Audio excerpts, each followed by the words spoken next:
오늘도 우리의 구원자 예수 그리스도와 함께 동행하심으로 여러분의 삶 속에서 풍성한 구원의 은혜를 누리시기를 주님의 이름으로 축복합니다. 오늘 저와 함께 살펴볼 하나님의 말씀은요, 마태복음 14장과 15장 말씀입니다. 사랑하는 성도 여러분, 마태복음 14장 어떤 내용이 있습니까? 첫 번째로는 세례 요한의 죽음에 대해서 나오고요. 두 번째로는 그럼에도 불구하고 끝까지 인류 구속 사역을 위하여서 매진하시는 예수 그리스도의 사역에 대해서 나오고, 세 번째로는 오병이어와 그 다음에 베드로가 물 위를 걷는 사건이 등장합니다. 사랑하는 성도 여러분, 세례 요한이 왜 죽었습니까? 세례 요한은 헤롯 안티파스의 불륜을 지적하며 감옥에 갇히게 되었지요.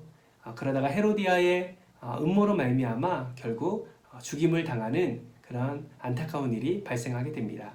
이 사건은 세례 요한의 제자들 뿐만 아니라 예수님에게까지 전달되지요. 예수님은 세례 요한을 사랑하셨기에 그의 죽음을 안타깝게 여기며 애통하는 모습을 성경 말씀 속에서 확인할 수가 있습니다. 그러나 그런 세례 요한의 죽음을 기점으로 더욱더 인류 구속 사역을 위하여서 매진하시는 예수 그리스도의 그 열심을 우리는 말씀을 통해서 확인할 수가 있습니다. 열심을 나타내는 그 예수 그리스도 사역의 결정체가 바로 오병이어 사건이라고 말씀드릴 수 있습니다. 수많은 사람들이 예수님을 따라왔고, 수많은 사람들의 그런 육적인 연약함 또 영적인 연약함을 예수 그리스도께서 채워주신 것이지요. 하나님의 아들이심을 드러내시면서 또 하나님의 놀라운 기적들을 그들에게 맛보게 하셨습니다. 그리고 그들에게 영적인 진리의 말씀까지도 선물하는 예수 그리스도의 참사랑을 확인할 수가 있습니다. 오병이어를 통하여서 많은 사람들이 많은 것들을 먹었는데요. 몇 바구니가 남았다고 성경에 말씀하고 있습니까? 12바구니가 남았다고 성경은 말씀하고 있습니다. 이것은 하나님은 자기 백성을 향한 풍성한 사랑이 있는 분이다 라는 것을 우리에게 깨닫게 해주게 됩니다. 그렇습니다. 우리 하나님, 우리 예수 그리스도는요, 우리의 필요를 아시고 우리의 필요를 채우시는 분이시지요. 그냥 채우는 것이 아니라 넉넉히 채우시는 분이 바로 우리 예수 그리스도의 사랑이십니다. 바라고 소망하기는 그 예수님의 사랑과 은혜를 여러분이 풍성히 누리는 그런 복된 하루가 되기를 소망합니다. 그리고 이 사건 이후에 어떤 사건이 나옵니까? 바로 베드로가 물 위를 걷는 사건이 나옵니다. 예수님께서 물 위를 걸으면서 제자들에게 오실 때 제자들이 그 모습을 보고 매우 놀라지요. 그때 베드로가 예수님, 저도 물 위를 걷고 싶습니다 라고 예수님께 질문하였고, 예수님 그것을 허락하셔서 베드로가 물 위를 걷는 사건을 보게 됩니다. 그런데 그것도 잠시 멀리서 오는 바람과 파도에 두려운 마음을 갖고 결국 물 아래로 잠기는 그런 사건을 우리에게 알려주고 있지요. 이것을 통해서 우리에게 어떤 교훈을 하고 있습니까? 하나님 바라볼 때 그 기적을 누릴 수 있지만 세상을 바라보고 세상 가운데 염려와 근심을 품을 때 우리는 하나님의 은혜로부터 멀어지는 것을 우리는 이 사건을 통해서 확인할 수가 있습니다. 때문에 우리는 예수 그리스도 오직 구원자이신 그분만을 붙잡고 그분만을 바라보고 나아갈 때 기적을 누리게 된다는 것을 기억하시면서 예수 안에서 예수와 함께 기적의 주인공이 되시길 주님의 이름으로 축복합니다. 마태복음 15장은 어떤 내용이 나옵니까? 마태복음 15장 역시 세 가지 사건으로 정리해서 살펴볼 수 있는데요. 첫 번째 사건은 서기관과 바리새인들이 예수님께 도전하는, 예수님을 책잡고자 하는 그런 사건이 나옵니다. 두 번째는요, 가나안 여자의 딸에게 씌운 그런 귀신을 내쫓는 예수님의 놀라운 그런 능력을 우리에게 보여주고 있고요. 세 번째로는 말씀을 듣다 굶주리게 된 백성들을 다시금 채우시고 먹이시는 칠병이어의 사건을 우리에게 보여주고 있습니다. 특별히 서기관과 바리새인들이 예수님께 도전하는 이런 사건을 통해서 간단하게 세 가지 교훈을 우리가 살펴볼 수가 있는데요. 그것은 뭐냐면 인간의 말로 하나님의 말씀을 거스르지 말라라는 것입니다. 우리의 지식은 한계가 있습니다. 우리의 지혜는 하나님의 지혜와 비교할 수 없죠. 우리의 말은 하나님의 진리의 말씀과 비교할 수 없는 너무나도 어리석은 말입니다. 서기관과 바리새인들은 자신들은 알고 있었어요. 나는 성경의 박사고 율법에 능통한 자다라는 것을 알았기 때문에 그것을 가지고 예수 그리스도를 넘어뜨리려 하는 모습들이 우리에게 보여주고 있습니다. 그러나 예수 그리스도는 정말 그런 인간의 말로 넘어질 분이 아니시지요. 이 사건을 통해서 우리는 정말 인간의 말로 하나님을 거스리는 그런 행동을 절대로 해서는 안 된다라는 것을 반드시 기억하셔야 합니다. 두 번째는요, 더러운 입술로만 하나님을 섬긴다고 말하면 안 된다라는 것이죠.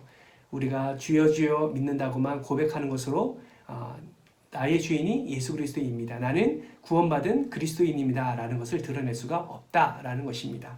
입술의 고백뿐만 아니라 우리의 삶의 섬김, 삶의 행함을 통하여서 진정한 그리스도의 모습을 드러내야 된다라는 것입니다. 세 번째는 이 사건을 통해서 우리가 깨달은 것은 영적 소경을 따르지 말라라는 것입니다. 정말 말만 하고 행함이 없는 자가 영적 소경이라고 말할 수 있는데요. 그런 자를 따르지 아니함과 동시에 나 또한 영적 소경이 되지 않기 위해서 더욱더 말씀을 가까이 하고 말씀을 살아내는 모습이 우리에게 필요하다라는 것입니다. 두 번째 사건인 가나안 여자의 딸 귀신을 내쫓는 이 사건을 통해서 우리가 깨달을 수 있는 것은 무엇이냐면 끈질기게 구할 때 하나님의 능력을 우리는 얻을 수 있다라는 것입니다. 가나안 여자가 그랬지요. 딸의 귀신 들림을 속에서 구원받고자 하기 위해서 예수 앞에 나올 때 예수님이 나는 이방인에게 보냄을 받지 아니하였다라고 말했을 때 가나안 여자가 어떻게 합니까? 끈질기게 예수 그리스도에 엎드려서 또 예수 그리스도의 그 은혜를 구하는 모습을 볼 수가 있습니다. 어디까지 낮아졌나요? 가나안 여인은 겸손했고 긍휼을 구할 때까지 자기 자신을 낮추는 모습을 볼 수가 있습니다. 특별히 개도 집 주인의 상에 떨어지는 부스러기를 먹을 수 있습니다 라는 그런 표현을 하는 모습을 보면서 자신이 얼마나 낮아지는지, 그러나 그 낮아짐 가운데 하나님의 은혜를 얼마나 사모하고 있는지를 이 사건을 통해서 우리에게 보여주고 있습니다. 사랑하는 성도 여러분, 우리는 은혜를 누리기를 소망합니다. 그래서 하나님께 나아가지요. 우리 문제와 우리 아픔과 우리 질병과 우리의 그런 근심을 하나님 앞에 내어놓습니다. 은혜를 소망하기 때문입니다. 그런데 이 은혜를 소망하는 우리에게 있어서 가장 필요한 것은 무엇이냐면 정말 겸손하게 하나님께 나아간과 동시에 하나님께 끈질기게 하나님께 구할 때에 하나님은 우리에게 풍성한 은혜를, 그 기적을 허락해 주신다라는 것을 기억하시고 그렇게 주 앞에 나아가는 여러분 되시길 주님의 이름으로 축복합니다. 두 번째 사건은 가나안 여인에 대해 딸 구원에 대한 사건이었다면, 세 번째는 무엇이냐? 바로 칠병이어의 사건입니다. 오병이어와 마찬가지로 굶주림에 있는 자들을 예수 그리스도께서 7개의 떡과 물고기 2마리로 채우시는 그 은혜를 허락해 주시는 것입니다. 사랑하는 성도 여러분, 마태복음 14장과 15장의 내용들을 간단히 살펴보았는데요. 이 사건들을 통하여서 정말 우리가 깨닫고자 하는 그 은혜가 너무나 많은 것임을 발견할 수가 있습니다. 먼저 이 사건을 읽고 우리의 삶에 적용하고 또 기적을 우리의 삶 가운데 맛보기 위해서 우리가 반드시 기억해야 될 것이 무엇이냐면 우리의 삶의 주인이 예수 그리스도라는 사실을 반드시 기억하시기 바랍니다.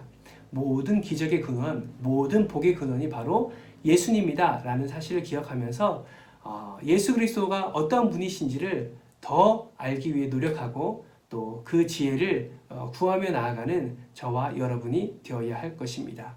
그렇게 예수님을 알고 예수님 앞에 엎드리고 겸손함으로 주 앞에 나아갈 때 예수님께서는 우리의 그 연약함과 우리의 그 겸손함을 보시고 예수 그리스도 안에 있는 풍성한 은혜와 사랑을 우리에게 공급해 주실 것입니다. 오늘도 여러분은 예수님과 함께 동행할 텐데 여러 가지 사건과 환경과 사람으로 인하여서 그 동행의 의미를 잊고 나아갈 때가 많을 줄 압니다. 그러나 오늘 함께 나눈 이 말씀을 붙잡으면서 정말 하나님께서 나를 구원해 주시는 분이시다, 예수 그리스도가 내 삶의 주인이시다 라는 것을 기억하면서 열심히 겸손하게 주 앞에 나아가 그 은혜를 누리는 저와 여러분이 되시길 주님의 이름으로 축복합니다. 입술로만 구하는 그런 믿음이 아닌 삶으로 살아내는 그 믿음으로 살아서 채우시는 은혜, 또 형통케 하시는 그 은혜를 누리는 오늘 하루가 되시길 주님의 이름으로 축복합니다. 감사합니다.